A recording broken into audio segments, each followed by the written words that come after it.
नमस्कार सगळ्यांना. मी माझा पहिला व्हिडिओ आज गणपती बाप्पा आणि आई सप्तशृंगी देवी मातेच्या आशीर्वादाने सुरू करत आहे.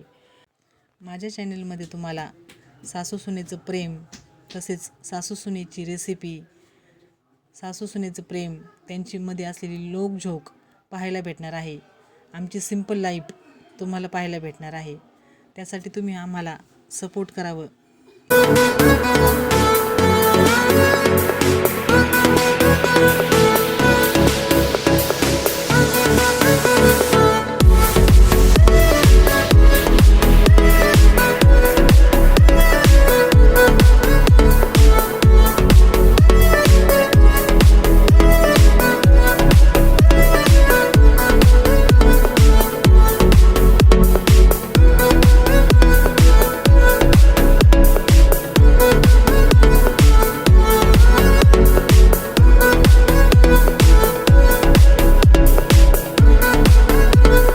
धन्यवाद माझा व्हिडिओ पाहिल्याबद्दल.